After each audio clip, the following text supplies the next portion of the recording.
বাংলাদেশ নৌবাহিনীর বহরে প্রথমবারের মতো যুক্ত হচ্ছে সাবমেরিন। চট্টগ্রামে আজ আনুষ্ঠানিক কমিশনিং করাবেন প্রধানমন্ত্রী। কুমিল্লা সিটির অনেক এলাকাতেই লাগেনি শহুরে ছোঁয়া। নির্বাচনের আগে উন্নয়নের নানান প্রতিশ্রুতি দিচ্ছেন প্রার্থীরা। জ্বালানি সাশ্রয়ী 4 চাকার গাড়ি তৈরি করে সাড়া ফেলেছেন যশোরের মিজানুর রহমান। সরকারি পৃষ্ঠপোষকতার দাবি। কুষ্টিয়ার ছেউরিয়ায় চলছে 3 দিনের লালন স্মরণ উৎসব। দেশি বিদেশি ভক্ত অনুসারীদের পদচারণায় মুখর কালীগঙ্গা তীর।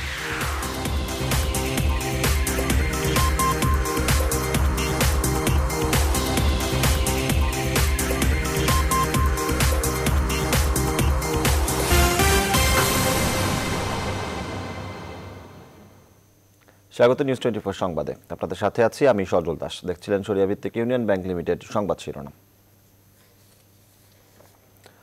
এবার বিস্তারিত। বাংলাদেশ নৌবাহিনীর নৌবহরে প্রথমবারের মতো যুক্ত হচ্ছে 2টি সাবমেরিন। চট্টগ্রামের বিএনএস ইশাখা ঘাটিতে চীনের তৈরি নবযাত্রা ও জয়যাত্রা নামের এই 2টি সাবমেরিন আজ কমিশনিং করাবেন প্রধানমন্ত্রী শেখ হাসিনা। এই 2টি সাবমেরিন চীনের দালিয়ান প্রদেশের লিয়াওয়ান শিপইয়ার্ডে আনুষ্ঠানিকভাবে হস্তান্তর করা হয় গত বছরের 14 নভেম্বর। সাবমেরিন দুটির প্রতিটির দৈর্ঘ্য 76 মিটার ও প্রস্থ 7.6 মিটার। সাবমেরিনগুলো টর্পেডো ও মাইন দ্বারা সুসজ্জিত, যা শত্রুপক্ষের যুদ্ধজাহাজ ও ডুবোজাহাজে আক্রমণ চালাতে সক্ষম। পূর্ণ ধারণ ক্ষমতা নিয়ে এগুলোর গতিবেগ ঘন্টায় সামনের দিকে 12 এবং পেছনের দিকে 11 নটিক্যাল মাইল।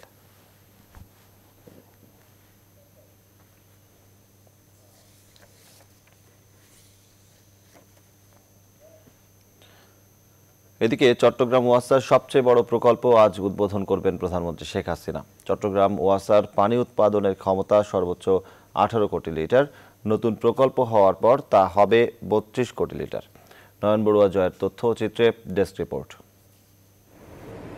নগরবাসীর পানি সংকট কমাতে নগর থেকে প্রায় 45 কিলোমিটার দূরে রাঙ্গুনিয়ার পোমরায় কর্ণফুলী নদীর তীরে 35.5 একর জমির উপর শেখ হাসিনা পানি শোধনাগারটি নির্মাণ করে চট্টগ্রাম ওয়াসা। 2016 সালের 1 নভেম্বর থেকে এই নতুন প্রকল্পের পানি পরীক্ষামূলকভাবে সরবরাহ শুরু করেছে। দীর্ঘ 2 যুগ পর এবার পানি উৎপাদনের নতুন রেকর্ড গড়েছে চট্টগ্রাম ওয়াসা। তবে আরও কয়েকটি প্রকল্প চালু হলে পানি সংকট থাকবে না বললেন ওয়াসার এই মুখপাত্র।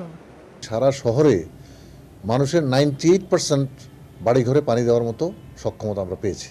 এরপরে আমরা আরও 3টা প্রকল্প হাতে নিয়েছি। একটা প্রকল্প থেকে 14 কোটি লিটার পানি, আরেকটা প্রকল্প থেকে 9 কোটি লিটার পানি, আরেকটা প্রকল্প থেকে 6 কোটি লিটার পানি। এই সবগুলো প্রকল্প হালদা নদী এবং কর্ণফুলী নদী বেসড। এদিকে পানি সরবরাহ শুরু হয় স্বস্তিতে স্থানীয়রা। এখন মোটামুটি পানির প্রকল্প চালু হওয়াতে আমরা কিন্তু এখন নগরবাসী পানির সংকট থেকে মুক্ত হয়েছি। এই ওয়াসার পানির জন্য আগের দিন দুপুরে রাত্রে এই রোডাঘাটে কলসি নিয়ে দাঁড়িয়ে থাকতে হতো। তবে লালখান বাজারের কিছু অংশ এবং নালাপাড়া সহ কয়েকটি স্থানে ওয়াসার লাইনের সমস্যা থাকায় সেসব স্থানে এখনও পানির সংকট কমেনি বলে অভিযোগ এলাকাবাসীর। একবেলা গোসল করতে বহুত কষ্ট হয়ে যায়। আমরা এখনো রেগুলার যেটা ওয়াসা থেকে আমাদের প্রাপ্য পানি সেটা আমরা এখনো পাচ্ছি না। শেখ হাসিনা পানি শোধনাগার প্রকল্পটি বাস্তবায়নে ব্যয় হয়েছে 1848 কোটি 52 লাখ টাকা। Desk report news 24। 71-এর 25শে মার্চে রাতে পাকিস্তানি হানাদার বাহিনীর বর্বর হত্যাযজ্ঞে নিহতদের স্মরণে গণহত্যা দিবস পালনের প্রস্তাব জাতীয় সংসদে গৃহীত হয়েছে।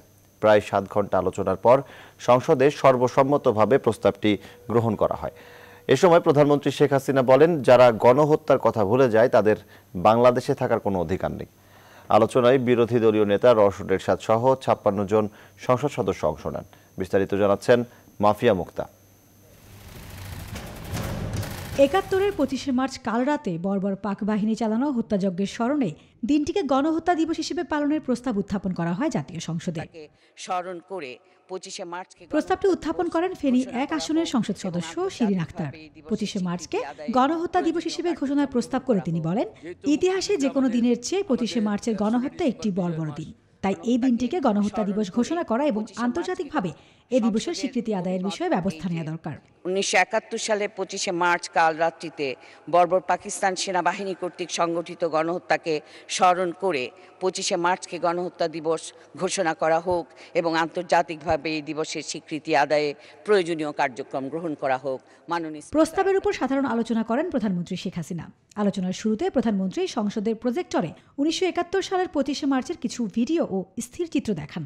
যেখানেই যারা এভাবে রেভলিউশন হয়েছে, মুক্তিযুদ্ধ হয়েছে, মিত্র শক্তি যাদেরকে সহযোগিতা করেছে, তারা কিন্তু সেই দেশে ঘাঁটি গেড়ে বসে গেছে। বাংলাদেশ পৃথিবীতে একমাত্র ব্যতিক্রম। প্রস্তাবের উপর সাধারণ আলোচনায় অংশ নেন সংসদ সদস্যরা। কেউ কেউ সংশোধনী প্রস্তাবও উত্থাপন করেন। যেহেতু মুক্তিযুদ্ধে আমাদের 16 ডিসেম্বর বিজয়ের মাস, আমরা 1 ডিসেম্বরকে আমরা মুক্তিযোদ্ধা দিবস হিসেবে পালন করতে পারি কিনা, এটা আমি বিবেচনা করার জন্য জাতীয় সংসদে উত্থাপন করছি। 25শে মার্চ গণহত্যা স্মরণ দিবস হিসাবে যদি আখ্যায়িত করি, তাহলে আমি মনে করব এক্ষেত্রে যে পথ ইতিমধ্যে প্রতিশ্রুতি হয়েছে। 25শে মার্চকে জাতীয় গণহত্যা দিবস হিসেবে ঘোষণা দেওয়ার প্রস্তাবকে আমি সর্বান্তকরণে সমর্থন জানাই। জাতিসংঘের উদ্যোগ নিতে হবে এবং আন্তর্জাতিক আদালতে এই যুদ্ধ অপরাধীদের 195 জন বিচার করতে হবে। 25শে মার্চকে গণহত্যা দিবস ঘোষণা হলে এই পার্লামেন্ট থেকে একজন মুক্তিযোদ্ধা হিসেবে আমি মরেও শান্তি পাবো। মাননীয় গণহত্যা দিবস পালনের পক্ষে আলোচনা করেন সংসদ সদস্যরা। এরপর কণ্ঠ ভোটে গৃহীত হয় প্রস্তাবটি। স্বাধীনতা দিবস আমরা মাফিয়া মুক্তা, নিউজ 24, ঢাকা। দেখতে গ্রামের মতো, নেই শহুরের নাগরিক সুবিধা, তারপরও গায়ে লেগেছে শহরের তকমা। বলছি কুমিল্লা সিটি কর্পোরেশন দক্ষিণের কথা। রাস্তাঘাট, অবকাঠামো সহ প্রায় সব নাগরিক সুবিধা বঞ্চিত ওই অংশের 7টি ওয়ার্ডের বাসিন্দারা। এতদিন অবহেলিত থাকলেও নির্বাচনের ঠিক আগে গুরুত্বপূর্ণ হয়ে উঠেছে এলাকাটি। মূল শহরের সাথে এর ব্যবধান ঘোচাতে প্রতিশ্রুতি দিচ্ছেন প্রার্থীরা। শেখ জালালের ক্যামেরায় দেখব সেই চিত্র। রিপোর্ট করেছেন রামিম হাসান। অবারিত ধানক্ষেত, সবুজের সমারোহ, শ্যামল গ্রাম, গ্রামের মেঠো পথ, পাখির কিচিরমিচির।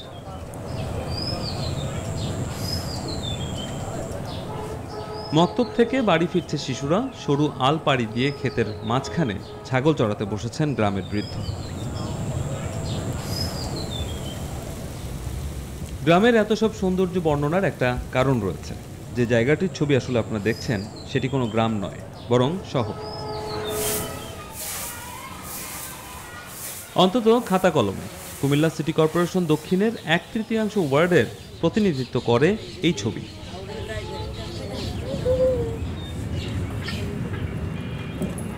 কুমিল্লা সিটির মূল অংশ থেকে বেশ দূরে অবস্থিত এই ওয়ার্ডগুলো সিটি কর্পোরেশনের অন্তর্ভুক্ত হয়েছে 5 বছর আগে। কিন্তু অবকাঠামোগত অবস্থা কোনোভাবেই শহরের সাথে মেলে না। যোগাযোগ ব্যবস্থাও অত্যন্ত নাজুক।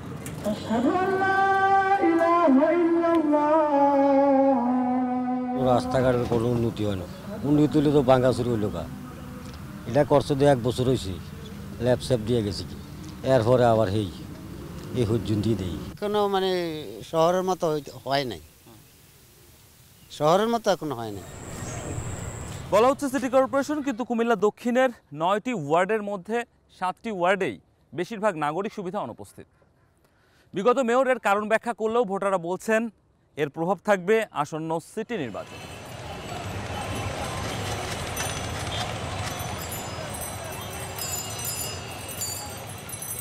এবারে একটু মূল শহরের ছবিতে আসা যাক। পার্থক্যটা বোঝানোর জন্য নিশ্চয়ই আর কোনো তথ্যপত্রের প্রয়োজন নেই।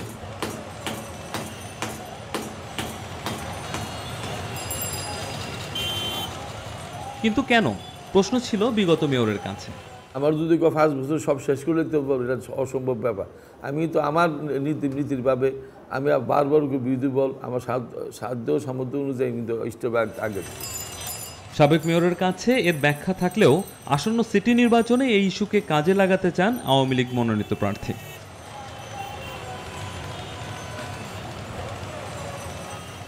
ওনাদের মানে কি সমস্যা, এখন যদি দেখা যায় ওনাদের এমন একটা সমস্যা হলো, এটা ইমিডিয়েট ঠিক করা উচিত, তখন ওটাকে প্রায়োরিটি দেওয়া হবে। তবে দুই প্রার্থীর প্রতিশ্রুতি দায়িত্বে গেলে কুমিল্লা দক্ষিণের পার্থক্য ঘোচাবেন শহরের মূল অংশের সাথে। রামিম হাসান, নিউজ 24, কুমিল্লা। লঘুচাপের কারণে সারা দেশে গুড়ি গুড়ি বৃষ্টি হচ্ছে। রাজধানীতে মেট্রো রেল নির্মাণের জন্য রাস্তা খোঁড়াখুড়ির সাথে যুক্ত হয়েছে জলাবদ্ধতা। এতে নগরবাসীর দুর্ভোগ বেড়ে গেছে, বিশেষ করে মিরপুরবাসীর দুর্ভোগ সীমাহীন। এদিকে আবহাওয়া অফিস জানিয়েছে আজ রোববার থেকে রাজধানীতে বৃষ্টি অনেকটাই কমে আসবে। বিস্তারিত জানাচ্ছেন তালুকদার বিপ্লব। রাজধানীর ব্যাপক উন্নয়নে উত্তরা থেকে মতিঝিল পর্যন্ত চলবে মেট্রো রেলের কাজ, আর সে কাজের অংশ হিসেবে মিরপুর এলাকার রাস্তা কেটে বিভিন্ন সেবা সংস্থার পাইপলাইনের কাজ শেষ করে এই গর্তগুলো ভরাট না হওয়ার কারণে দুর্ভোগ শেষ হচ্ছে না মিরপুরবাসীর। এই দুর্ভোগ আরও ভয়াবহ আকার ধারণ করেছে শুক্রবার রাত থেকে শুরু হওয়া বৃষ্টিতে। মিরপুর 10, 11, 12 থেকে আগারগাঁও এলাকায় কাদামাটি আর জলাবদ্ধতায় চলাচলে অনুপযোগী হয়ে গেছে। যেহেতু দ্রুত কাজ করার কথা, তারা কিন্তু দ্রুত কাজ করতেছে না। জিনিসপত্র নিয়ে যাওয়া কষ্ট, এখন চলাফেরা কষ্ট। সরকার যদি এটা দেখে বা এই ব্যাপারে যদি একটু খেয়াল করে তাহলে আমাদের জন্য অনেক ভালো হয়। এসব ভোগান্তি দূর করতে পদক্ষেপ নেওয়া হয়েছে জানালেন মিরপুর 14 নং ওয়ার্ডের কাউন্সিলর। মাঝে মাঝে যোগাযোগ করলে দেখা গেল যে ওনারা মেট্রো রেল কর্তৃপক্ষ বলে যেটা যে আমাদের কাজ এখন শেষ হয়নি। এদিকে আবহাওয়া অফিস জানিয়েছে রোববার থেকে রাজধানীতে বৃষ্টি কমে আসবে। এটা আগামী কালকে থেকে এটা ইমপ্রুভ করবে, অর্থাৎ কমে যাবে মানে একবারে থেমে যাবে না, দেশের দক্ষিণাঞ্চলে এটা থাকবে। এই আবহাওয়াবিদ জানালেন চলতি মাসে 4 থেকে 5টি কালবৈশাখী ঝড় হওয়ার সম্ভাবনা রয়েছে। তালুকদার বিপ্লব, নিউজ 24, ঢাকা। এদিকে প্রতিকূল আবহাওয়ার জন্য কক্সবাজারের টেকনাফ সেন্ট মার্টিন নৌ রুটে জাহাজ চলাচল বন্ধ রয়েছে। সেন্ট মার্টিনে আটকা পড়েছে 5 শতাধিক পর্যটক। আবহাওয়া অফিস জানায় গভীর বঙ্গোপসাগরে সৃষ্ট নিম্নচাপের কারণে বৃহস্পতিবার বিকেল থেকে কক্সবাজার সমুদ্র উপকূলে চলাচলকারী নৌযানগুলোকে 3 নম্বর সতর্কতা সংকেত দেখিয়ে যেতে বলা হয়েছে। তবে এখন পর্যন্ত আবহাওয়ার পরিস্থিতির কোনো উন্নতি হয়নি। এদিকে সেন্ট মার্টিনের ইউপি চেয়ারম্যান নূর আহমদ জানান, আটকে পড়া পর্যটকরা দ্বীপের বিভিন্ন হোটেল মোটেলে নিরাপদেই অবস্থান করছেন।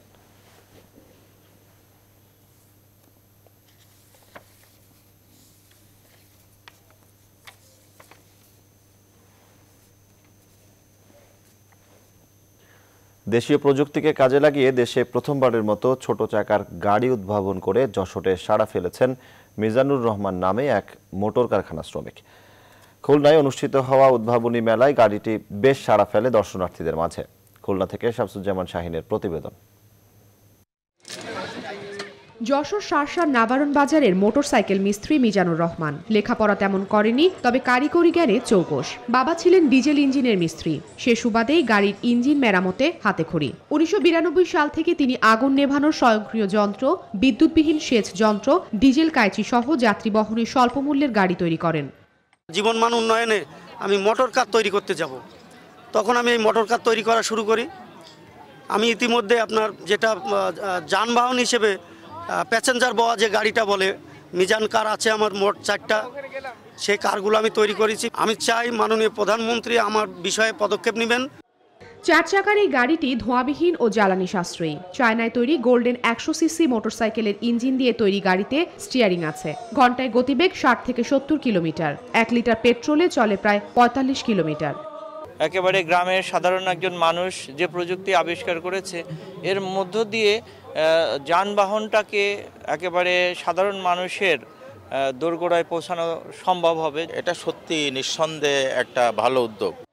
বিশেষ পদ্ধতিতে মোটরসাইকেলের ইঞ্জিনে তৈরি এই 4 চাকার গাড়ি চালাতে পারবে প্রতিবন্ধীরাও। এমনকি কম খরচে অ্যাম্বুলেন্স তৈরি এবং গ্রামাঞ্চলে দরিদ্র মানুষের স্বাস্থ্য সেবা দেওয়া সম্ভব, জানালেন উদ্যোক্তারা। অ্যাম্বুলেন্সের মাধ্যমে যদি ব্যবহার করা যায় তাহলে প্রতিটি ইউনিয়নে এই স্বল্প খরচে অ্যাম্বুলেন্সের যে সেবাটা সেটা কিন্তু দেওয়া সম্ভব। প্রয়োজনীয় সহযোগিতা ও পৃষ্ঠপোষকতা পেলে প্রত্যন্ত এলাকায় এসব উদ্ভাবকরা নতুন দিগন্ত সৃষ্টি করবে, আশা সংশ্লিষ্টদের। Desk report, news 24। এবার স্বাধীনতার মাস নিয়ে আমাদের বিশেষ আয়োজন তোমাকে পাওয়ার জন্য।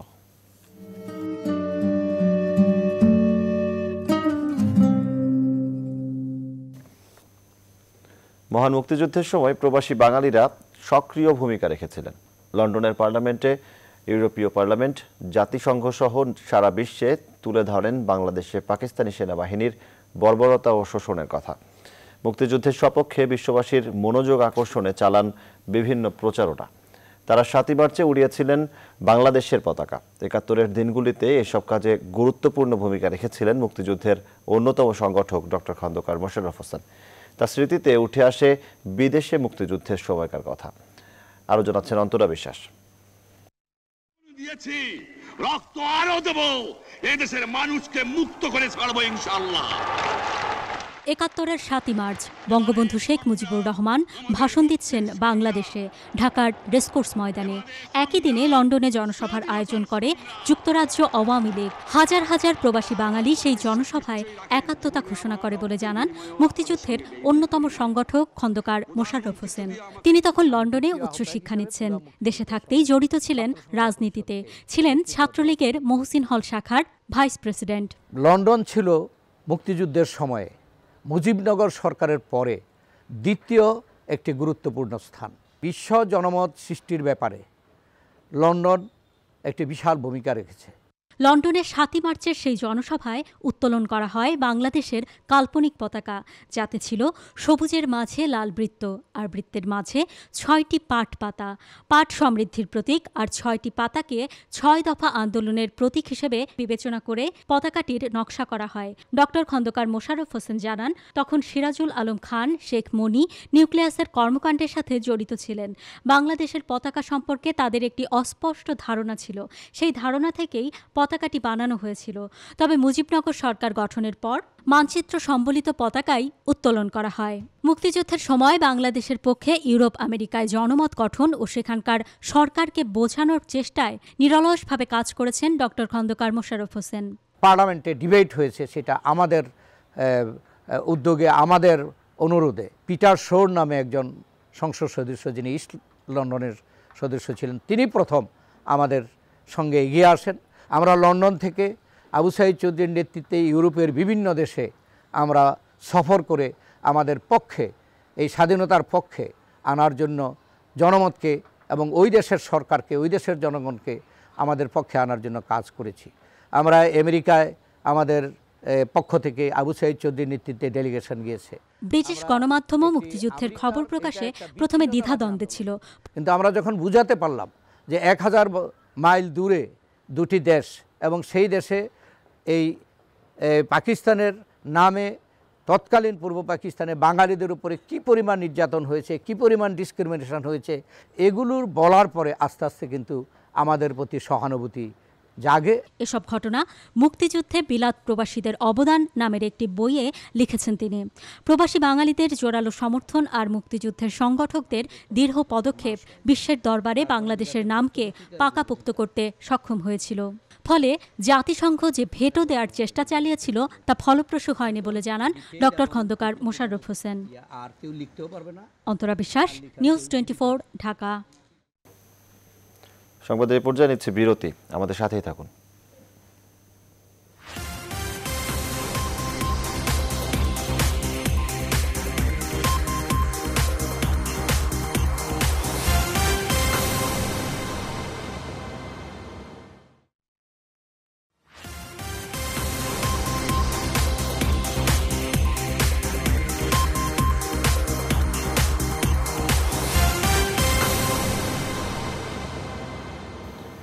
বিরতির পর আবারও স্বাগত। আপনারা দেখছেন নিউজ 24 সংবাদ।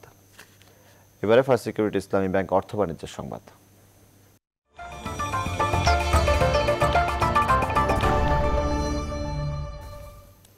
গত 30 বছরে বস্ত্র খাতে যে উন্নয়ন হয়েছে, আগামী 5 বছরে পাট খাত তার চেয়ে বেশি এগিয়ে যাবে বলে মন্তব্য করেছেন পাট প্রতিমন্ত্রী মির্জা আজম। জাতীয় পাট দিবসে ইকোনমিক রিপোর্টার্স ফোরামের আয়োজনে অর্থনৈতিক প্রবৃদ্ধিতে পাট খাতের সম্ভাবনা শীর্ষক সেমিনারে এই কথা বলেন তিনি। আরও জানাচ্ছেন মাফিয়া মুক্তা। বাংলার পাটের ঐতিহ্য ফিরিয়ে আনতে বাংলার পাট বিশ্বমাত এই স্লোগানে চলছে জাতীয় পাট দিবসের 8 দিনব্যাপী কর্মসূচি। এরই অংশ হিসেবে আয়োজিত এই সেমিনারে বক্তারা বললেন সোনালী আঁশের স্বপ্ন আর সম্ভাবনার কথা।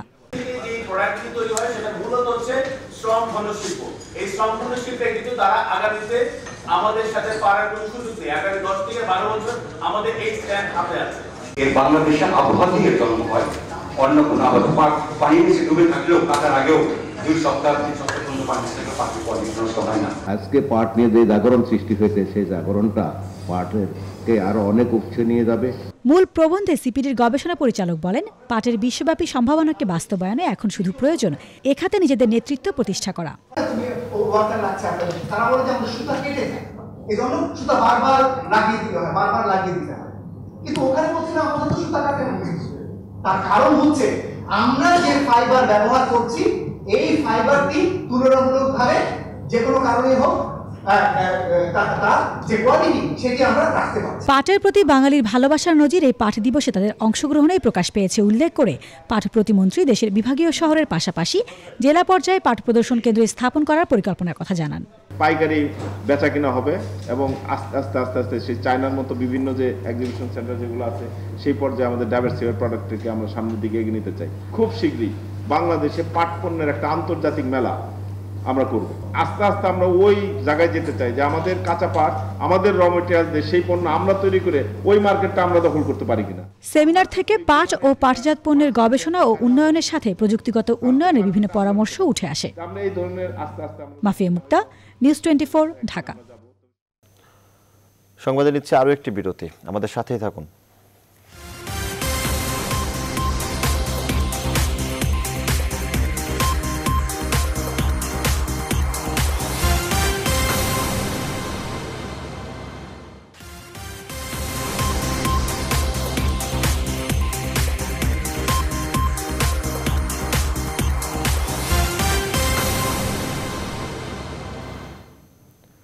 বিরতির পর আবারও স্বাগত, আপনারা দেখছেন নিউজ 24 সংবাদ।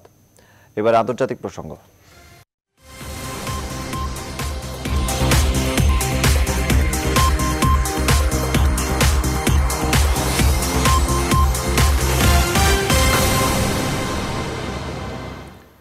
ডাচদের নাৎসিদের অবশিষ্টাংশ ফ্যাসিস্ট হিসেবে আখ্যায়িত করেছেন তুরস্কের প্রেসিডেন্ট রিসেপ তাইয়েপ এরদোয়ান।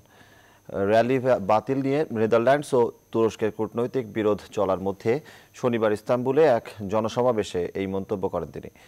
এরদোয়ানের মন্তব্যকে সীমা লঙ্ঘন বলেছেন ডাচ প্রধানমন্ত্রী মার্ক রুত্তে।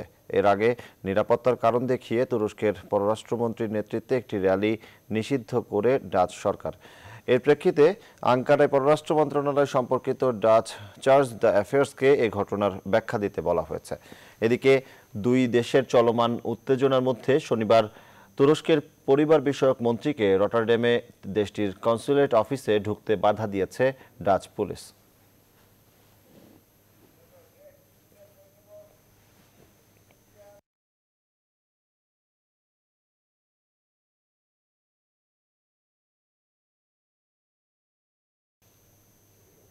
সংবাদে নিচ্ছে আরও একটি বিরতি, আমাদের সাথেই থাকুন।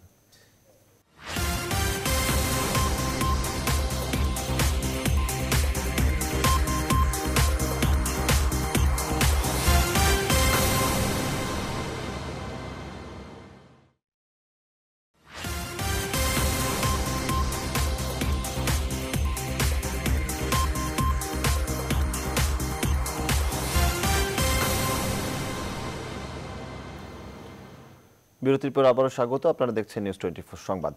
এবারে আমাদের নিয়মিত আয়োজন সংবাদপত্র পর্যালোচনা। আলোচনায় যোগ দিচ্ছেন চট্টগ্রাম থেকে রিয়াজ হায়দার চৌধুরী এবং খুলনা থেকে শামসুজ্জামান শাহিন। তবে শুরুতে জেনে নিচ্ছি ঢাকা থেকে প্রকাশিত সংবাদপত্রগুলোর প্রধান প্রধান শিরোনাম। আমার হাতে শুরুতে যে পত্রিকাটি রয়েছে দৈনিক বাংলাদেশ প্রতিদিন। বাংলাদেশ প্রতিদিনের আজ প্রধান যে সংবাদটি, দুর্নীতিতে জিরো টলারেন্স, প্রাতিষ্ঠানিক দুর্নীতি কমাতে কঠোর দুদক চেয়ারম্যান, বিভিন্ন খাত চিহ্নিত করে চলছে ফাঁদ অভিযান। এর পরবর্তীতে রয়েছে প্রশ্ন ফাঁস সর্বনাশ। সম্প্রতি প্রশ্ন ফাঁসের যে ঘটনাটি, এই ঘটনা নিয়ে একটি বিশেষ প্রতিবেদন প্রকাশ করেছে বাংলাদেশ প্রতিদিন। এছাড়া র আমেরিকা জোটে হারতে হয় আওয়ামী লীগকে, প্রধানমন্ত্রী এই বিষয়ে প্রধানমন্ত্রীর যে বক্তব্যটি, এই বিষয়টি তুলে এনেছে বাংলাদেশ প্রতিদিন।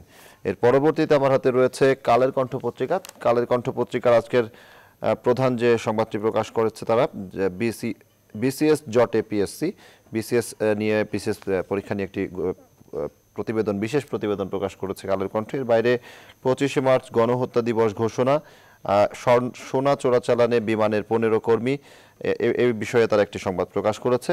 এরপরে আমার হাতে রয়েছে দৈনিক প্রথম আলো। দৈনিক প্রথম আলো পত্রিকায় আজকে গুরুত্বের সাথে প্রকাশ পেয়েছে উজ্জ্বল মোদি বিবর্ণ রাহুল।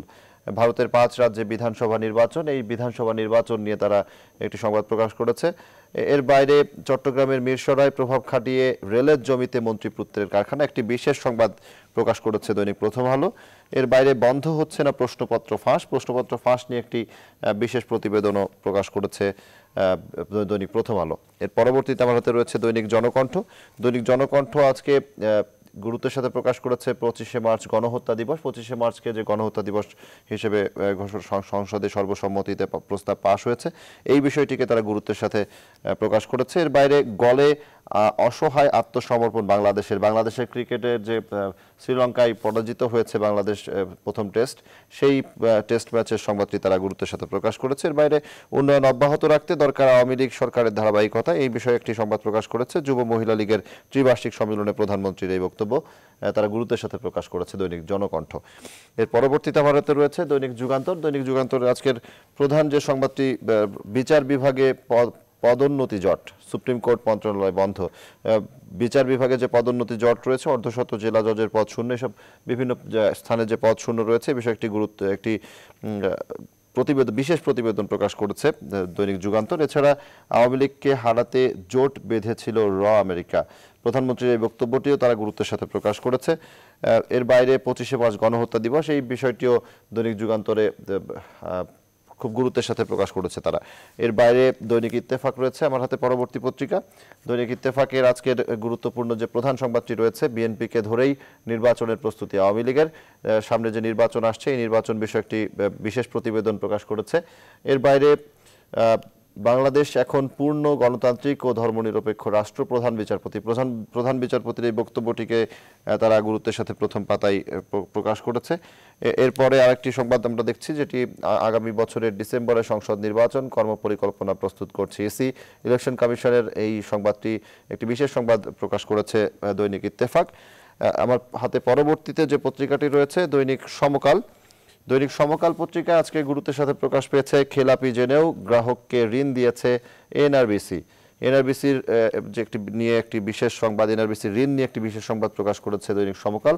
এরপর এছাড়াও একটি দেখতে পাচ্ছি আমরা এমপিদের চাপে আবাসন প্রকল্প করছে রাজুকের আবাসন প্রকল্প নিয়ে একটি বিশেষ প্রতিবেদন দৈনিক সমকাল প্রকাশ করেছে। এর বাইরে সারা দেশে বৃষ্টি, রাজধানীতে বৃষ্টি এবং জলাবদ্ধতার বিষয় নিয়ে তার একটি বিশেষ সংবাদ প্রকাশ করেছে দৈনিক সমকাল।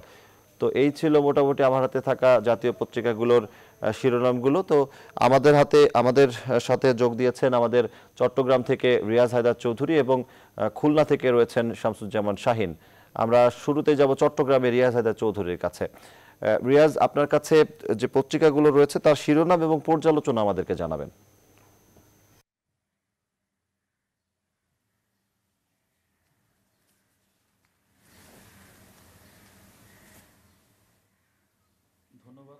আপনি জানেন যে চট্টগ্রামের দিকেই আজ সারা দেশের তথা বিশ্বের সকল বাংলা ভাষাভাষী কিংবা বাংলাদেশের নজর। আজকে চট্টগ্রামে মাননীয় প্রধানমন্ত্রী চট্টগ্রামে 2টি সাবমেরিনের কমিশনিং করছেন এবং ওয়াসার পানি শোধনাগার প্রকল্পের উদ্বোধন করছেন, যে কারণে চট্টগ্রামের প্রশাসনিক দৃষ্টি বা চোখ চট্টগ্রামের দিকে। চট্টগ্রামের সবকটি কাগজে এই 2টি উদ্বোধনী বা কমিশনিংয়ের ঘটনা বিশেষ গুরুত্ব পেয়েছে। এর পাশাপাশি চট্টগ্রামের নানা আঞ্চলিক সমস্যা ভিত্তিক প্রতিবেদন আছে। দৈনিক আজাদী, যেটি চট্টগ্রামের সবচেয়ে পুরনো কাগজ, সেটি ওয়াসার পানি শোধনাগার উদ্বোধন ও সাবমেরিন প্রকল্প সাবমেরিন কমিশনিং আজ প্রধানমন্ত্রী আসছেন, এটি প্রধান প্রতিবেদন। এর পাশে বিশেষ একটি প্রতিবেদন রয়েছে যেটি হলো চট্টগ্রাম সিটি কর্পোরেশনের 5,000 কোটি টাকার উন্নয়ন প্রকল্প, যেই প্রকল্পগুলোর অর্থ বরাদ্দে প্রধানমন্ত্রীর সহযোগিতা চেয়েছেন নগরবাসী। এছাড়াও 25 মার্চ গণহত্যা দিবসের পালনের যে সিদ্ধান্ত জাতীয় সংসদে হয়েছে সেটি নিয়ে প্রত্যেকটি কাগজেই বিশেষ প্রতিবেদন আছে এবং বসন্ত বৃষ্টিতে দুর্ভোগ শিরোনামে আরেকটি প্রতিবেদন আছে এই কাগজে। এবং নাফ নদীতে বাংলাদেশি জেলে অপহরণ ও মুক্তিপণের ঘটনা বেড়েছে বলে আরেকটি অনুসন্ধানী প্রতিবেদন আছে। দৈনিক পূর্ববঙ্গ চট্টগ্রামের আরেকটি বহুল প্রচারিত কাগজ, যেটিতে প্রধান প্রতিবেদন হিসেবে গুরুত্ব দেওয়া হয়েছে নগরের 114 জনের অধিকাংশই ফেরেননি এবং অভিভাবকরা উদ্বিগ্ন, চোখ আবার নিখোঁজে। এবং প্রধানমন্ত্রী চট্টগ্রাম সফর নিয়ে তারা একটি বিশেষ প্রতিবেদন করেছেন এবং দুর্ভোগের শিকার নগরবাসীর প্রশ্ন ফ্লাইওভারের 85 কাজ শেষেও টিনের ঘেরা কেন। এবং চট্টগ্রামের সুপ্রভাত বাংলাদেশ আরেকটি বহুল প্রচারিত কাগজ, যেটিতে এক প্রকল্পে বদলে গেল চট্টগ্রাম ওয়াসা কর্মতৎপরতা নিয়ে একটি ইতিবাচক প্রতিবেদন। এবং এবার সুয়ারেজ প্রকল্প বাস্তবায়ন করা হবে বলে ওয়াসার ব্যবস্থাপনা পরিচালক প্রকৌশলী এম ফজলুল্লাহ বরাদ দিয়ে বলা হয়েছে। এবং বিমানের 30 কর্মকর্তা ও কর্মচারী স্বেচ্ছায় অবসরে যাচ্ছেন বলে একটি আভাস দিয়ে বিশেষ প্রতিবেদন করা হয়েছে। এবং সেন্ট মার্টিন থেকে ঝুঁকি নিয়ে ফিরছেন পর্যটকরা, আরেকটি বিশেষ প্রতিবেদন। দৈনিক পূর্বদেশ চট্টগ্রামের আরেকটি বহুল প্রচারিত কাগজ, যেটিতে প্রধানমন্ত্রী চট্টগ্রাম সফরকে কেন্দ্র করে তারা একাধিক প্রতিবেদন করেছেন। এবং নাসিরাবাদ, যেটি কিনা চট্টগ্রাম নগরের একটি অন্যতম প্রধান আবাসিক এলাকা, সেখানে 3 স্টিল মিলের কালো ধোঁয়ার কারণে অন্ধকারে নাসিরাবাদের আকাশ শিরোনামে একটি বিশেষ প্রতিবেদন রয়েছে। এবং মুরাদপুর ফ্লাইওভার নির্মাণকে কেন্দ্র করে একটি ফলো আপ প্রতিবেদন, যেটি কিনা চট্টগ্রাম বিমানবন্দর অবধি যাওয়ার একটি সম্ভাবনার কথা বলা হয়েছে প্রতিবেদনে। এইগুলো চট্টগ্রামের প্রধান কাগজগুলোর শীর্ষ শিরোনাম। আমাদের সাথে আজ প্রাসঙ্গিক আলোচনায় যুক্ত হয়েছেন চট্টগ্রাম ওয়াসা, যেটির বড় একটি প্রকল্প আজ প্রধানমন্ত্রী উদ্বোধন করতে যাচ্ছেন, সেই ওয়াসা পরিচালনা বোর্ডের সাবেক সদস্য এবং বাংলাদেশ মেডিকেল অ্যাসোসিয়েশন বিএম এর চট্টগ্রাম জেলার সাবেক সাধারণ সম্পাদক অধ্যাপক ডাক্তার নাসিরউদ্দিন মাহমুদ। স্বাগত জানাই আপনাকে। ধন্যবাদ। আমরা প্রাসঙ্গিক সংবাদপত্রগুলোর শিরোনামগুলো পড়লাম। শুরু করতে চাই আশাবাদের খবর, যেটি কিনা সমগ্র দেশবাসীকে আশাবাদের একটি জায়গায় এনে দাঁড় করিয়েছে, যে চীনের 2টি সাবমেরিন আজকে কমিশনিং করা হবে চট্টগ্রামে। এবং চট্টগ্রাম ওয়াসার পানি শোধনাগার, যেটি প্রধানমন্ত্রীর নামেই করা হয়েছে, সেটি আপনি কতটুকু আশাবাদী এই জায়গাটা? ধন্যবাদ আপনাকে এবং আপনার মাধ্যমে নিউজ 24 এবং যারা দর্শক আছেন সবাইকেই। তো আমি প্রথমেই চট্টগ্রামবাসীর পক্ষ থেকে এবং পেশাজীবীদের পক্ষ থেকে, সকল জনগণের পক্ষ থেকে মাননীয় প্রধানমন্ত্রী শেখ হাসিনাকে আমরা চট্টগ্রামে স্বাগত জানাচ্ছি। এবং বেশ বড় 2টি বিষয় নিয়ে আজকে চট্টগ্রামে নিয়ে এসেছেন। চট্টগ্রামের মানুষ, আপনি যেভাবে বলেছেন যে বাংলা ভাষাভাষী যারা আছেন পুরা পৃথিবীতে সবাই উদ্গ্রীব হয়ে তাকিয়ে আছে। একটা হচ্ছে সাবমেরিনের কমিশনিং, যেটা খুবই প্রাসঙ্গিক একটি বিষয় বর্তমান যুগের জন্য। আমাদের বাংলাদেশ একটি সার্বভৌম দেশ, এখানে বাংলাদেশ সেনাবাহিনী আছে, বিমান বাহিনী আছে, বাংলাদেশ নৌবাহিনীকে আধুনিকায়ন করার যে প্রক্রিয়া বর্তমান প্রধানমন্ত্রী নিয়েছেন, এই জন্য আমরা সাধুবাদ জানাই।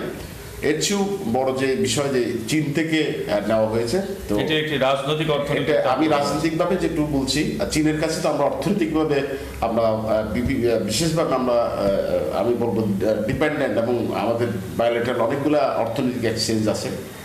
মোরওভার যে আমাদের বর্তমান যে সরকারের সাথে শুধু আমরা ভারতের সাথে অনেক কিছু করছি অন্য দেশগুলো, ওইটাও কিন্তু এই ইয়ে দিয়ে, এই সাবমেরিন ক্রয় এবং এই বিষয়কে চুক্তি দিয়ে, এটা আমাদের বাংলাদেশের যে আমরা সকলের সাথে বন্ধু, কারোর সাথে শত্রুতা নয়, এবং আশেপাশের আমাদের যে দেশগুলো আছে সবার সাথে ভালো বন্ধুত্ব এবং সহযোগিতা যে আমরা আগ্রহী, এটাও আবার প্রমাণ করে।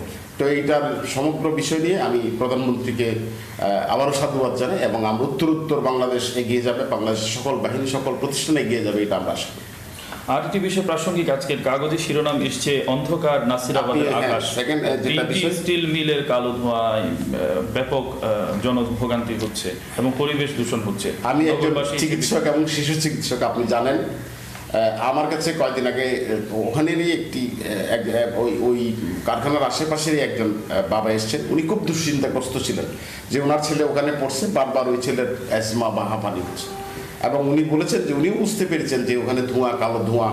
তো ওখানে নাসিরাবাদের ওই জায়গায় পলিটেকনিক্যাল কলেজের মতো একটি ঐতিহ্যবাহী প্রতিষ্ঠান আছে, বেশ নামকরা কিছু স্কুল আছে, সাইডার স্কুল, এবং আরও কিছু প্রতিষ্ঠান আছে যেখানে কোমলমতি শিশুরা পড়ালেখা করছে এবং যাদের আমাদের দেশের ভবিষ্যৎ। ওই অঞ্চলে যেভাবে আপনার যে ইন্ডাস্ট্রিগুলো কালো ধোঁয়া বের করছে এবং বর্জ্য এবং যে ফাইন পার্টিকেলগুলো বাতাসে মিশে যায়, ওগুলো যখনই ইনহেল করা হয় তখন বাচ্চাদের শ্বাসযন্ত্রের রোগ সহ, কিডনির রোগ সহ আর অনেক বিষয়।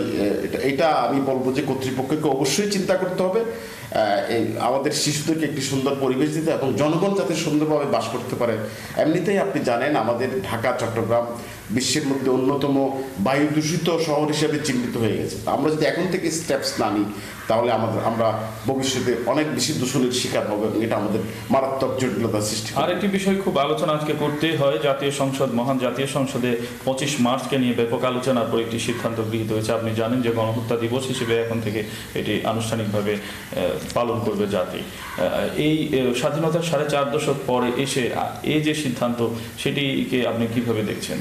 আপনি বিষয়গুলোকে আলাদা বিচ্ছিন্নভাবে দেখার চেয়ে সবচেয়ে ধারাবাহিকভাবে যদি দেখেন তাহলে আরও বেশি আমার মনে হয় বুঝতে পারবেন যে বর্তমান প্রধানমন্ত্রী বঙ্গবন্ধু কন্যা শেখ হাসিনা ক্ষমতায় যখনই এসছেন, আপনি জানেন 21শে ফেব্রুয়ারিকে আন্তর্জাতিক মাতৃভাষা করা হয়েছে।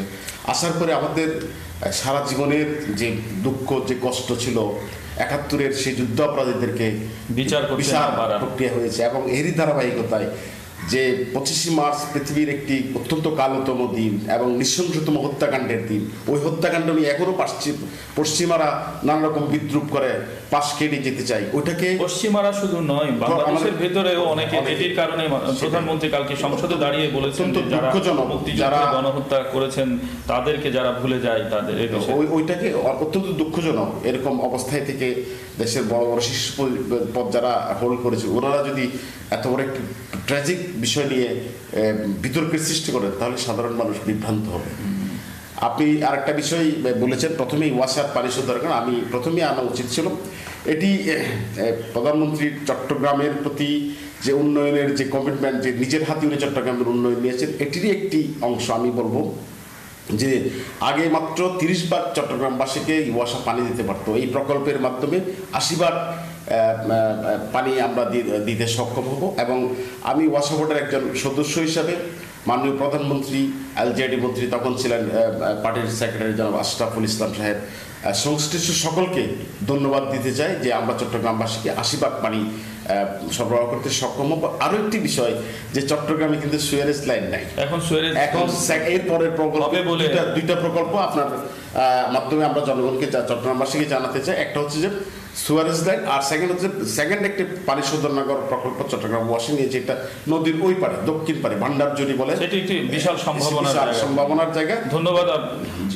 আরেকটি বিষয় এই প্রসঙ্গে প্রাসঙ্গিকভাবে আমি আরেকটি বিষয় আসলে না বললেই নয়, সেটি হলো নাফ নদীতে অপহরণ শুরু হয়েছে আবার নতুন করে, এবং অপহরণ মুক্তিপণ আদায়ের শিরোনামও আজকে এসছে। আপনি কেমন মনে করেন যে রোহিঙ্গা ইস্যুতে এমনিতে বাংলাদেশের সাথে মিয়ানমারের একটি দেখেন, আমি আগে বলেছি আমাদের যে জন্মলগ্ন থেকে আমাদের যে ফরেন পলিসি অত্যন্ত বিনাইন এবং আশেপাশের যে দেশগুলো আছে ওদের জন্য, কিন্তু আমাদের একমাত্র প্রতিবেশী যেটা দীর্ঘদিন সামরিক শাসন ছিল এবং এখনো সামরিক শাসন দিয়েই ওরা চলছে বিভিন্নভাবে। রোহিঙ্গা ইস্যু পৃথিবীর মানবতার একটা মানে অত্যন্ত খারাপতম যে দৃষ্টান্ত, রোহিঙ্গাদের ওরা বিভিন্নভাবে হত্যা করছে, যৌন সব কিছু করছে এবং বারবার বাংলাদেশের দিকটা, এবং প্রতি মুহূর্ত বাংলাদেশের জেলেকে ওরা অপহরণ করছে, বাংলাদেশের সীমান্ত রক্ষীকে গুলি করছে বিভিন্নভাবে ওরা আমাদের সাথে। তা আমার মনে হয় মায়ানমারের সাথে এটা একটা ভালোভাবে সেটেল করা উচিত, স্থায়ী একটি সমাধান। কারণ প্রত্যেক মুহূর্তে ওই সীমান্তবাসী যে আমাদের বাংলাদেশের জনগণ তারা আতঙ্কের মধ্যে আছে, এবং মায়ানমার একটু এটাকে আমার মনে হয় একটু স্থায়ী সমাধান জরুরি। আরেকটি আলোচনা আজকের দিনে করতেই হয়, সেটি হলো প্রধানমন্ত্রী আসছেন, যেহেতু উন্নয়ন নিয়ে অনেক কথা, কাগজগুলোতে বেশ কটি কাগজে আজকে জনদুর্ভোগেরও প্রতিবেদন আছে। উন্নয়নের নামে খোরাখুরি এবং ফ্লাইওভার নির্মাণ কাজের 85% হওয়ার পরেও কেন এখন টিনের ঘেরা দেওয়া আছে, এই ধরনের প্রশ্নবোধক নানা প্রতিবেদন আছে। মনে করেন আলোচনার যে প্রাসঙ্গিক এটা বলবো, আমি জানি আপনি বিদেশে অনেক ইয়েতে গিয়েছেন, পৃথিবীর কোথাও খোরাখুরির জন্য একটি উন্নয়ন কাজের জন্য জনদুর্ভোগ পোহাতে হয় না। একমাত্র দেশ যেখানে একবার ওয়াসা খুঁজবে, একবার ফ্লাইওভারের জন্য করা হবে, একবার বিদ্যুতের জন্য করা হবে, এভাবে প্রত্যেকবার করাই মানে কোনো প্ল্যান ছাড়া, এবং জনদুর্ভোগকে মানুষ কোনোভাবে ওরা পাত্তাও দেয় না। ওই জন্য আমি বলবো একটি মনিটরিং অথরিটি থাকা দরকার, যারা জনদুর্ভোগ না হয়, একটা বিল্ডিং করতেছে আশেপাশে সব কিছু মাল জমায়ে রাস্তা বন্ধ করে দেবে এবং মানুষের দুর্ভোগের শিকার হবে। এই জিনিসগুলো থেকে রক্ষা করার জন্য একটা অথরিটি হওয়া দরকার, যেটি মনিটর করবে যাতে জনদুর্ভোগ, এ ধরনের উন্নয়নের নামে জনদুর্ভোগ না হয়, সরকারি প্রতিষ্ঠান হোক, বেসরকারি প্রতিষ্ঠান। উন্নয়নের সাথে তো রাজনীতি একটি অত্যন্ত অতপ্রত একটি সম্পর্কের বিষয়। চট্টগ্রামের রাজনীতি যে পথে চলছে, ক্ষমতাসীন আওয়ামী লীগ কিংবা বিএনপি, আপনি কতটুকু আশাবাদী এই উন্নয়নের গতিধারার সাথে তাদের সমন্বয় কিংবা সম্পর্কটুকু? আমি আপনাকে বলি, আমি দায়িত্ব নিয়েই বলছি, স্বাধীনতার পর থেকে বাংলাদেশের অন্যান্য অঞ্চলের যেরকম উন্নয়ন সাধিত হয়েছে, চট্টগ্রামের উন্নয়ন সাধিত। আপনি স্বাস্থ্য ব্যবস্থায় দেখেন, 1960 দশকের পরে স্বাস্থ্য ব্যবস্থায় একটি ইটু চট্টগ্রামে কোনো জায়গায় স্থাপিত হয়নি, কিন্তু বর্তমানে যে চট্টগ্রাম মেডিকেল বিশ্ববিদ্যালয় করার অঙ্গীকার করা হয়েছে ফৌজদারহাটে, এগুলো যেটা হচ্ছে, এবং এটার ব্যাপার আমি খুব দুঃখজনক যে প্রধানমন্ত্রীর এত অঙ্গীকারের পরেও কেন জানেন একটি আমলা কি একটা কিরকম একটি কালো হাত বারবার পিছিয়ে দিচ্ছে। এটা আমি কিন্তু বলছি প্রধানমন্ত্রীর মাননীয় প্রধানমন্ত্রীর দৃষ্টি আকর্ষণ করছি, আপনি নজর দেন। আপনি হয় এটা আশাবাদ ব্যক্ত করছেন যে নিশ্চয়ই সামনের যে প্রতিবন্ধকতা সেগুলো কেটে যাবে। মনোবার চট্টগ্রাম জেনারেল হাসপাতালকে একটি মেডিকেল কলেজ করার কথা বলে, এখন চট্টগ্রামে বিশেষায়িত হাসপাতাল করা অত্যন্ত জরুরি একটা। আর রোড কমিউনিকেশনের যে উন্নয়নগুলো সাধিত হচ্ছে, এটা আগামী কয়েক বছরের এক বছরের মধ্যে দৃশ্যমান হবে এবং চট্টগ্রামবাসী সুফল পাবে। আমরাও সেই আশাটুকু দেখি। ধন্যবাদ আপনাকে, অনেক তথ্য সমৃদ্ধ বক্তব্য রেখেছেন। প্রিয় দর্শক, এখন আমরা আলোচনা করছিলাম চট্টগ্রাম ওয়াসার পরিচালনা বোর্ডের সাবেক সদস্য এবং যিনি বাংলাদেশের মেডিকেল অ্যাসোসিয়েশন চট্টগ্রাম জেলা শাখার সাবেক সাধারণ সম্পাদক অধ্যাপক ডাক্তার নাসিরউদ্দিন মাহমুদ। আমরা আজকে দিনের সংবাদপত্র প্রতিবেদনের নিয়ে আলোচনা করছিলাম। আমরা এখন ফিরে যেতে পারি আমাদের কেন্দ্রীয় স্টুডিওতে। ধন্যবাদ সজল। রিয়াজুদ্দিন চৌধুরী, আপনাকে অসংখ্য ধন্যবাদ। দর্শক, আমরা পত্রিকা পর্যালোচনা পর্বে চট্টগ্রামে ছিলাম এতক্ষণ। এবারে যাব খুলনা, সেখানে আছেন সহকর্মী শামসুজ্জামান শাহিন। শাহিন, আপনার হাতে থাকা খুলনার যে গুরুত্বপূর্ণ পত্রিকাগুলো রয়েছে তার শিরোনাম পর্যালোচনা আমাদেরকে জানাবেন।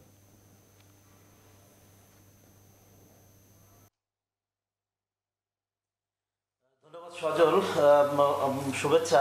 প্রথমেই দেখে নিই আজকে খুলনায় প্রকাশিত স্থানীয় কয়েকটি পত্রিকার শিরোনাম। প্রথমে যে কাগজটি আমার হাতে রয়েছে সেটি হচ্ছে দৈনিক পূর্বাঞ্চল। এটি খুলনার বহুল প্রচারিত একটি পত্রিকা। তারা প্রধান শিরোনাম করেছে 25শে মার্চ গণহত্যা দিবস। পাশাপাশি তারা আরেকটি খবর গুরুত্ব দিয়ে ছেপেছে, সেটি হচ্ছে বিএনপি ভারতের দালালি করে প্রধানমন্ত্রী। গতকালকে ঢাকায় প্রধানমন্ত্রী এক সমাবেশে কথা বলেছেন। এরপর রয়েছে দৈনিক সময়ের খবর। এটি খুলনার পাঠকপ্রিয় একটি পত্রিকা। তাদের প্রধান শিরোনাম করেছে 2001-এ আওয়ামী লীগকে হারাতে জোট বেঁধেছিল র আমেরিকা প্রধানমন্ত্রী, এটি জনসভায় বলেছেন। পাশাপাশি খুলনায় মাদকের বিরুদ্ধে পুলিশের বিশেষ অভিযান, 29 মামলায় গ্রেপ্তার 32, এটিও তাদের আরেকটি গুরুত্ব সহকারে ছেপেছে। আরেকটি খবর তারা গুরুত্ব সাথে ছেপেছে, সেটি হচ্ছে সাতক্ষীরা সহ খুলনার 5 জেলায় সড়ক দুর্ঘটনায় নারীসহ নিহত 7। এরপর রয়েছে দৈনিক প্রবাহ। দৈনিক প্রবাহ তাদের প্রধান শিরোনাম করেছে সুন্দরবনের দুবলা জেলেপল্লীতে শুটকি নষ্ট, বৈরী আবহাওয়া বৃষ্টির কারণ। এরপর রয়েছে দৈনিক দেশ সংযোগ। দেশ সংযোগ তাদের প্রধান শিরোনাম করেছে সড়ক দুর্ঘটনায় 5 জেলায় 12 ঘন্টায় 7 জন নিহত। এরপর রয়েছে দৈনিক খুলনাঞ্চল। খুলনাঞ্চলে তাদের প্রধান শিরোনাম করেছে খুলনায় ভেঙে পড়েছে কমিউনিটি পুলিশিং কমিটির কার্যক্রম, চুরি ডাকাতি ছিনতাই সহ অপরাধমূলক কর্মকাণ্ড বৃদ্ধি। এই ছিল আজকের খুলনা প্রকাশিত পত্রপত্রিকার সংবাদ শিরোনাম। এই বিষয়ে আজকে পর্যালোচনায় খুলনা স্টুডিওতে উপস্থিত হয়েছেন খুলনা মহানগর আওয়ামী লীগের সাধারণ সম্পাদক ফকির সাইফুল ইসলাম, সদর থানা আওয়ামী লীগের সাধারণ সম্পাদক ফকির সাইফুল ইসলাম। আপনাকে স্বাগত। আপনি শুনছিলেন, আমরা প্রথমেই যে বিষয়ে একটু আলোচনায় যেতে চাই সেটি হচ্ছে যে হঠাৎ করে খুলনা মহানগরী সহ পার্শ্ববর্তী জেলাগুলোতে বা খুলনা জেলায় চুরি ডাকাতি ছিনতাই সহ অপরাধমূলক কর্মকাণ্ড বেড়ে গেছে এবং এখানে যে পুলিশিং কমিটি ব্যবস্থা আছে সেটি আসলে কার্যত কোনো তাদের রোল নাই, সেভাবে তারা অ্যাক্টিভ না। তো এই বিষয়ে আপনার মূল্যায়ন, যেহেতু আপনি মাঠ পর্যায়ের একজন রাজনীতিবিদ। শুভ সকাল, ধন্যবাদ শাহিন ভাই আমাকে নিউজ 24-এ স্টুডিওতে আনার জন্য। পুলিশি জনতা, জনতাই পুলিশ, এই স্লোগান নিয়েই কমিউনিটি পুলিশিং ফোরামের শুরু। আমি যতটুকু জানি পুলিশকে জনতার কাছাকাছি এনে তাদের যে কমপ্লেনগুলো সেটা জানার জন্যেই পুলিশিং ফোরাম তৈরি করা। পুলিশিং ফোরাম আসলে এমনই একটা সংগঠন, এখানে আমার কাছে মনে হয় যে এতে ধরেন পুলিশের সহযোগিতা ছাড়া এরা অচল। কারণ পুলিশ যত বেশি এদের থেকে নিতে চেষ্টা করবে এরা দিতে পারবে, কিন্তু পুলিশ যদি না চায় সেক্ষেত্রে কিন্তু কমিউনিটি পুলিশিংয়ের যারা সদস্য আছেন তারা কিন্তু ওইভাবে এগিয়ে আসবে না। কারণ পুলিশিং ফর্ম যারা করেন তারা স্বেচ্ছায় সেবা দেওয়ার জন্য করে। এক্ষেত্রে আরও কতগুলো অসুবিধা আমি মনে করি আছে, বিশেষ করে গ্রাম অঞ্চলের কথা আমি বলতে পারবো না। শহরে যে সমস্যাগুলো আমার চোখে পড়েছে, মাঠ পর্যায়ে দেখেছি, সেগুলো হচ্ছে গিয়ে যে একটা বসার জায়গা, পুলিশিং ফর্ম যারা করে তারা কোথায় বসবে? শহরে কিন্তু জায়গা পাওয়া খুব মুশকিল। একটা জায়গা নিতে গেলে, একটা অফিস নিতে গেলে ভাড়া নিতে হয়। তো ভাড়া নিতে গেলে এখানে সেটার কোনো ব্যবস্থা নাই। তারপরে পরিচয়ের একটা ব্যাপার আছে, পরিচয় কিভাবে দেবে যে আমি পুলিশিং ফর্মের লোক? এক্ষেত্রে ধরেন তাদের পরিচয়পত্র, এইসব কিছু ব্যাপারগুলো আছে। সাথে সাথে পুলিশিং ফর্মকে সক্রিয় করে তুলতে গেলে পুলিশকে খুব জোরালো ভূমিকা, যখনই যে এলাকায় সমস্যা হচ্ছে সেই এলাকার পুলিশিং ফর্মের যারা আছে তারা যদি পুলিশের সহায়তা চায় এবং তাদের খোঁজ করে, তাদের জিজ্ঞাসা করে, তাহলে কিন্তু তারা একটু উৎসাহিত হয়। এবং সঙ্গে সঙ্গে যারা পুলিশিং ফর্ম করে তাদেরও উচিত যে এলাকায় যেখানে যে অবস্থান করে ওই অবস্থানের আশেপাশে সজাগ দৃষ্টি রাখা, মাদক অন্যান্য যে কর্মকাণ্ডগুলো আর কি সমাজকে ক্ষতিগ্রস্ত করার জন্য হয়, সেগুলো সঙ্গে সঙ্গে পুলিশকে ইনফর্ম করা।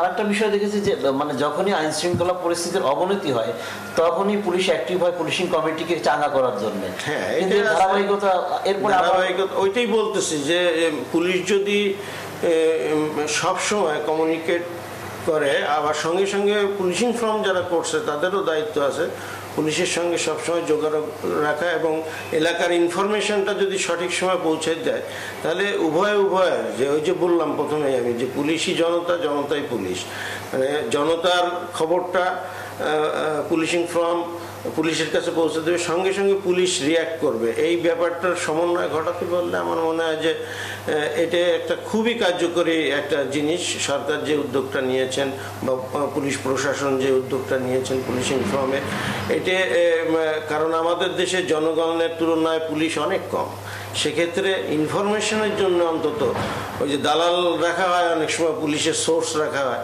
সেক্ষেত্রে দেখা যায় যে তারা অনেক ক্রাইম করে, ক্রাইমের সঙ্গে জড়িয়ে যায়। কিন্তু পুলিশিং ফর্মের যারা আছেন তারা হচ্ছে গিয়ে সমাজের সবই প্রতিষ্ঠিত ব্যক্তিত্ব। ফলে হয় কি এনাদের একটু নড়াচড়া করাতে গেলে পুলিশের একটু বেশি ভূমিকা, স্বচ্ছ একটা তথ্য। আরেকটি বিষয় আমরা একটু আলোচনা আনতে চাই যে আপনি জানেন যে খুলনায় মাদকের ভয়াবহতা তীব্র আকার ধারণ করেছে এবং এটা পুলিশ উপলব্ধি করে এখন বিশেষ অভিযান পুলিশ পরিচালনা করছে মাদকের বিরুদ্ধে। এই বিষয়ে আপনার আসলে শাহিন ভাই আপনি যেটা বললেন যে খুলনায় না, এটা সারা বাংলাদেশেই হচ্ছে গিয়ে আমাদের একটা ভয়াবহ চিত্র হচ্ছে গিয়ে মাদক। বিশেষ করে এখন আমরা পত্রিকা খুললেই দেখি ইয়াবা এখানে ধরা পড়ছে, ওখানে ধরা পড়ছে। আসলে একটা সমাজ, একটা সংসার, একটা দেশ ধ্বংস হওয়ার জন্যে মাদক মানে যথেষ্ট, অন্য কোনো বিষয় লাগে না। কারণ মাদকের থেকেই সমস্ত ক্রাইম তৈরি হচ্ছে। যখনই মাদকের পয়সা একটা ছেলে জোগাড় করতে পারছে না, তখন মা বাবার সঙ্গে, পরিবারের সবার সঙ্গে দুর্ব্যবহার এবং যা খারাপ হওয়ার সব কিছুই করছে। এখানে মাদকটার ব্যাপারে আসলে সরকার কিছুদিন আগে আওয়ামী লীগের সাধারণ সম্পাদক সেতুমন্ত্রী মহোদয় জিরো টলারেন্সের ঘোষণা দিয়েছেন এবং আমাদের খুলনার মেট্রোপলিটন পুলিশ কমিশনার উনিও জিরো টলারেন্সের কথা বলেছেন। আমি একটা পুলিশিং ফর্মের ওপেন ডে হাউসে ছিলাম সদর থানার গত মাসে, সেখানে আমাদের ডিসি সাউথ সাহেব ওইখানে খুব জোরালোভাবে এটার করছে এবং সমস্ত তার কর্মকর্তাদের নির্দেশ দিয়েছেন যে মাদকের ব্যাপারে জিরো টলারেন্স। এক্ষেত্রে সমাজের সবাইকে এগিয়ে আসতে হবে, রাজনৈতিক প্রশাসনিক যারা আছে সবাই মিলেমিশে যদি এইটারে এক্ষুনি দৃঢ় হাতে কঠোর হাতে দমন করা না যায় তাহলে কিন্তু আমরা বিপদে পড়ে যাব। আমাদের সমাজ টিকিয়ে রাখা খুব দ্রুহ হয়ে পড়বে, কারণ যুব সমাজই আগামী দিনের নেতৃত্ব দিবে। আরেকটি বিষয় আমরা সংক্ষেপে যদি একটু বলেন যে সড়ক দুর্ঘটনা, আমি জানি যে গতকাল খুলনা জেলাগুলোতে 7 জন মারা গেছে খুলনার মহানগর বিভাগে। তো এই যে দুর্ঘটনা বাড়ছে এবং বেশিরভাগ রূপসা সেতুতে প্রচুর পরিমাণ সংখ্যক দুর্ঘটনা হচ্ছে, তো এর কি কোনো প্রতিকার নেই? প্রতিকার অবশ্যই আছে। আসলে আপনি যদি আশেপাশের রাষ্ট্রগুলোতে যান দেখবেন যে মহাসড়ক যেটা সেটা হচ্ছে গিয়ে 4 লেন 6 লেনের হয়। সড়কগুলোকে আরো বাড়াতে হবে। আপনাকে ধন্যবাদ। দর্শক শুনছিলেন খুলনা থেকে প্রকাশিত সংবাদপত্রের সংবাদগুলো নিয়ে পর্যালোচনা। আজকে পর্যালোচনায় খুলনা স্টুডিওতে উপস্থিত ছিলেন খুলনা সদর থানা আওয়ামী লীগের সাধারণ সম্পাদক ফকির সাইফুল ইসলাম। আমরা এখন ফিরে যাচ্ছি ঢাকা স্টুডিওতে। সজল। শামসুজ্জামান শাহিন, আপনাকে অসংখ্য ধন্যবাদ। দর্শক, আমাদের সাথে পত্রিকা পর্যালোচনা পর্বে যোগ দিয়েছিলেন চট্টগ্রাম থেকে রিয়াজাদা চৌধুরী এবং খুলনা থেকে যোগ দিয়েছিলেন শামসুজ্জামান শাহিন। এবারে বিনোদন সংবাদ।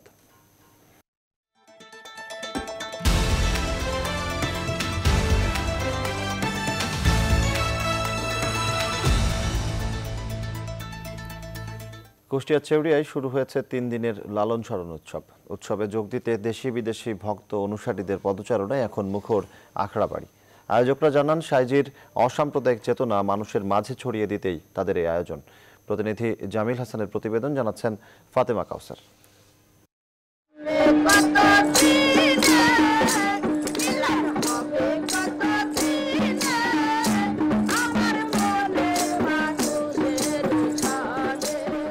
প্রতি বছরের মতো এবারও দোল পূর্ণিমায় কালীগঙ্গা নদীর তীরে গানে গানে মাতোয়ারা কুষ্টিয়া ছেউরিয়ার আখড়াবাড়ি। শনিবার শুরু হওয়া এই স্মরণ উৎসবে যোগ দিয়েছেন দেশ বিদেশের ভক্ত অনুসারীরা। লালন সাইজির এমনই একটা ধর্ম, মানব ধর্ম, মানুষ বুঝলে সোনার মানুষ হবি। আত্মার সাথে আত্মার মিলন ঘটে মানুষের সাথে। আর এখানে এসে যে আনন্দ আমরা পাই, ওই আনন্দর আকর্ষণে সব ছেড়ে ছুড়ে দিয়ে এই সাইজের এই আনন্দ মানে বলতে পারে না, মনে হয় এখানে গেলে আমরা সব কিছু পেয়ে যাচ্ছি, ওখানেই আমার সব। দোল পূর্ণিমা তিথিতে ভক্ত অনুসারীদের নিয়ে গানের আসর বসাতেন ফকির লালন শাহ। চৈত্রের যে অনুষ্ঠানটা, এটা হলো একটা আনন্দ উল্লাস। দোল পূর্ণিমা দুইটার মধ্যেই আসি, দুইটাই আনন্দ লাগে, মনে শান্তি লাগে, আত্মার টান, এই কারণে আসি। আমরা আজ থেকে প্রায় 25 বছর থেকে দেখছি। আমি যখন খুব ছোট তখন এখানে আসছি এবং যে আনন্দ নিয়েছিল, হয়তো লোক সংখ্যা তখন কম ছিল, কিন্তু এখন যে লোক এখানে অনেক বেশি এবং ছোট ছোট এখন যে ডিজিটালের যুগ, তারপরেও এখানে যারা আসে এত উৎসাহ নিয়ে আসে, এটা মানে ভাবতেই কিন্তু অবাক লাগে। আয়োজকরা জানান, লালনের অসাম্প্রদায়িক চেতনা আর মানব সেবার আহ্বান দেশের সবখানে ছড়িয়ে দিতেই এই আয়োজন। বিভিন্ন মত এবং পথের ব্যক্তিদেরকে উনি ধরে নিয়ে আসে এক শীতল পাটিতে আশ্রয় দিয়ে সমাজকে কলুষিত মুক্ত করেছেন। 3 দিনের এই উৎসব চলবে সোমবার পর্যন্ত। Desk report, news 24। নিউজ 24 সংবাদে এই ছিল এখনকার মতো। এতক্ষণ সাথে থাকায় ধন্যবাদ সবাইকে।